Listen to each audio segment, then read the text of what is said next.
اوناسس نامی ایک یونان کا شخص تھا جو بہت امیر کبیر تھا. وہ نمبر لگتے ہیں نا، 8ویں نمبر پہ اور 7ویں نمبر پہ، 6 نمبر پہ دنیا کا امیر ترین شخص کون ہے. تو کسی زمانے میں وہ ان نمبروں میں تھا.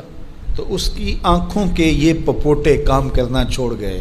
ڈاکٹر سلوشن ٹیپ لگا کے اس کی آنکھ کھول دیتا تھا، سلوشن ٹیپ لگا کے بند کر دیتا تھا اور وہ سو جاتا تھا. پھر وہ کھولتا اور جو ہے وہ اس کو دیکھنا ملتا.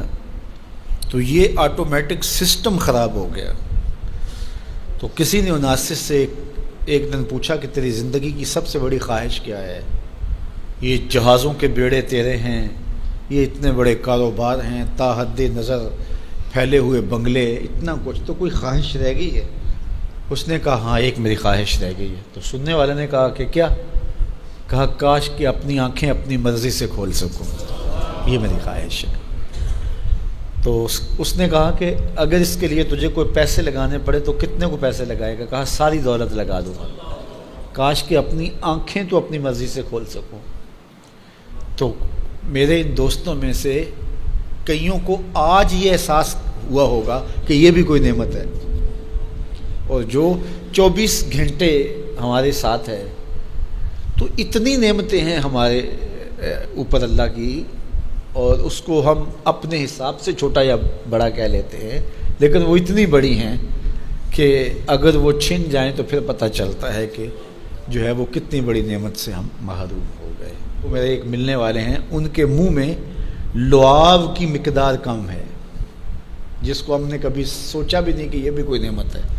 یہ قدرتی گریس ہے جو منہ کو تر رکھتی ہے اور بولنے میں مدد ملتی ہے، اور نظام انہضام کو اس سے بہت زیادہ فائدہ پہنچتا ہے.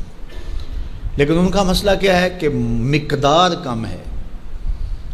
تو اب وہ 5-7 منٹ نہیں بول سکتے، بولیں گے تو جو ہے وہ سارا منہ خشک ہو جائے گا. میاں مسئلہ کیا ہے؟ لعاب کم آتا ہے، لعاب کی مقدار تھوڑی ہے. تو کبھی اس کو بھی کسی نے نعمت سمجھا، لیکن یہ کتنی بڑی نعمت ہے. وہ کسی علاقے میں انہوں نے یہ کیا کہ یہ مینڈک نہیں ہوتے، مینڈک، یہ انہوں نے وہاں سے ختم کروا دی، دوائی ایسی ڈالی کہ یہ آواز نکالتے ہیں یا اس طرح کا وہ مسئلہ ہوا.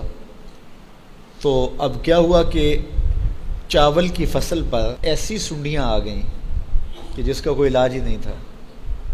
تو یہ پانی کے اندر جو مینڈکیں ہوتی ہیں، یہ ان حشرات کو کھاتی ہیں جو فصل کے لیے نقصان دہ ہوتی ہیں. تو اب وہ مینڈکیں ڈھونڈتے پھرتے ہیں. اب ہمیں نہیں پتہ کہ کون سی چیز کتنی بڑی نعمت. یہ کیچوا ہوتا ہے، کیچوا کبھی آپ نے دیکھا جس کو وہ ہم اپنی پنجابی میں گنڈویا کہتے ہیں. کبھی آپ نے سوچا کہ اس کا سلسلہ کیا ہے؟ یہ مٹی کھاتا ہے، ایک طرف سے دوسری طرف سے نکال دیتا ہے.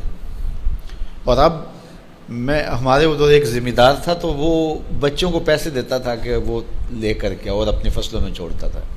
اس کو کسی ماہر نے بتایا کہ یہ زمین کی زرخیزی کا جو ہے وہ سبب ہے کہ ایک طرف سے کھاتا ہے، دوسری طرف سے نکال دیتا ہے، اور وہ مٹی اتنی زرخیز ہوتی ہے کہ دوسری مٹی میں جب ملتی ہے تو کیمیائی کھادیں بھی وہ کام نہیں کرتی جو یہ کیچوا کام کرتا ہے.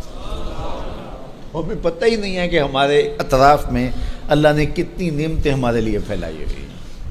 تو اس لیے اس کا ایک نظام ہے. یہ دنیا کچھ نہیں ہے، اللہ کے قبضے میں سب کچھ. تو سب سے بڑی بات یہ ہے کہ اللہ آپ کو خیر کی راہ عطا کر دے.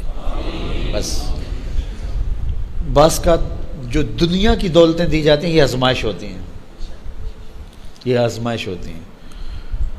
تو جو آپ کو کسی سے نیکی کرنے کی توفیق مل جائے، کسی کی مدد کرنے کی توفیق مل جائے، کسی دکھی کے کام آنے کی توفیق مل جائے، کسی کی جان بچانے کی توفیق مل جائے، تو یہ بہت بڑی دولت ہوتی ہے.